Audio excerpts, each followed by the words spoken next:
अस्सलामुअलैकुम, मेरा नाम है शहबर नईम और आज मैं आपको बड़ी एक दिलचस्प मालूमात देने वाला हूँ। तो बराए मेहरबानी मेरी इस बात को एक छोटी सी वीडियो है, थोड़ी देर के लिए आप सुकून से बैठ जाएँ और इस बात को गौर से सुन लें। तो होता कुछ यूँ है कि कासिम अली शाह साहब अपने किसी फ्रेंड के साथ मिलने जाते हैं।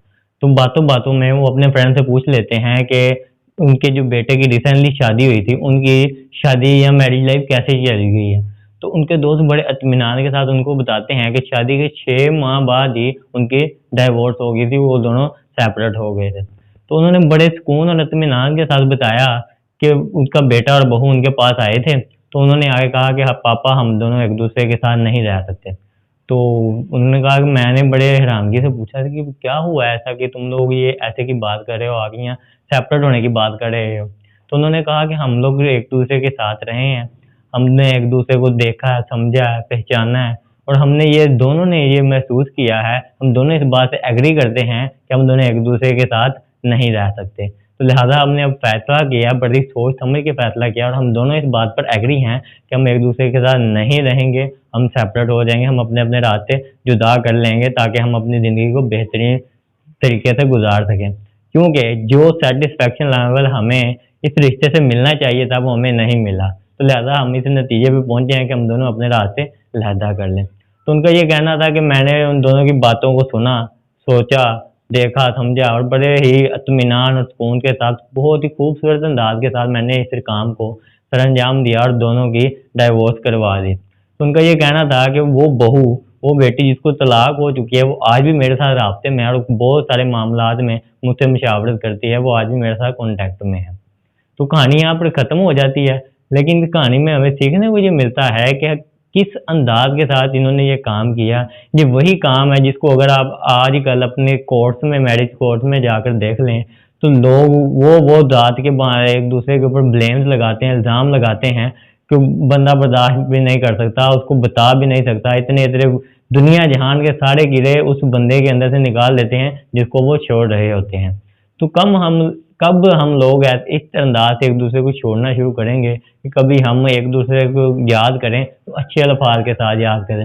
वो कहते हैं ना कि जब तुम किसी जगह से जाओ तो तुम्हारे आने और जाने से फ़र्क पड़ना चाहिए। अगर तुम वहाँ के एनवायरनमेंट के अंदर हो और उसका हिस्सा हो, तो जैसे तुम वहाँ से जाओ, तो अब तुम्हारी जो खाली जगह है, उसको इस अंदाज से खाली करके जाओ कि कोई दूसरा उसके साथ आराम से आकर एडजस्ट हो सके या उसको एडजस्ट करके जाओ। लेकिन हम लोग आम तौर पर क्या करते हैं, हम जब भी किसी जगह से छोड़कर जाते हैं, तो हम दुनिया जहान के सारे कीड़े उसके अंदर से निकाल देते हैं। ये जगह ऐसी नहीं है, ये ऐसी नहीं है, फलाना बंदा मेरा ये नहीं लगता, उसमें उसमें ये ख़ामियाँ हैं, ये गुनाह करता है, उसमें ये परेशानियाँ करता है, वो ऐसे-ऐसे गलत काम करता है, मेरा बॉस सही नहीं है, मेरी बीवी सही नहीं है, मेरे फ्रेंड सही नहीं है। दुनिया जहान के सारे कीड़े हम उसमें से निकाल लेते हैं। वो कहते हैं ना कि इंसान बड़ा मतलबी है। जब ये किसी को पसंद करता है, किसी को चाहता है या किसी को साथ इसको कोई काम होता है, तो ये उसके तमाम तर ऐब भूल जाता है, इसको सिर्फ़ उसकी अच्छाइयाँ ही नज़र आती हैं। और जब ये किसी को छोड़ने पर आता है या किसी से दूर होता है या इसका मतलब पूरा हो जाता है या इसको उसके कोई गर्ज नहीं होती, तो दुनिया जहान के तमाम गिरे उसी इंसान में से ये निकालना शुरू कर देता है। तो कोशिश करें कि जब आप किसी को छोड़ें तो इस अंदाज़ के साथ छोड़ें कि वो आपको अच्छे नज़रियात के साथ कल को देख सके। ये नहीं कि गाली-गलौज करके, लड़-झगड़ के ही छोड़ा जाए। जब छोड़ना ही है तो अच्छे अंदाज़ से क्यों नहीं छोड़ते? हम अपने ये जो हमारे इख़्लाक़ हैं, हम अच्छी इख़्लाक़ हैं या हमें दीन ने जो हमें बातें सिखाई हैं, हम उनसे बहुत दूर हो चुके हुए हैं।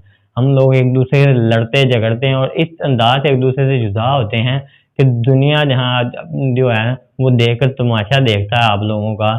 सबको पता लग जाता है कि ये इन दोनों के दरमियान क्या-क्या हुआ है। वो उसके कपड़े उतारने पर लगा होता है, वो उसके कपड़े उतारने पर लगा होता है। दोनों एक-दूसरे की इज़्ज़त की परवाह नहीं करते और दोनों ही अपनी इज़्ज़त को गँवा लेते हैं। तो कोशिश करें जब भी किसी इंसान को छेड़ें, बहुत ही इत्मीनान और पुरसुकून अंदाज़ के साथ छोड़ें और इस अंदाज़ के साथ छोड़ें कि किसी को पता भी ना लगे कि ये दोनों एक-दूसरे से जुदा हो चुके हुए हैं।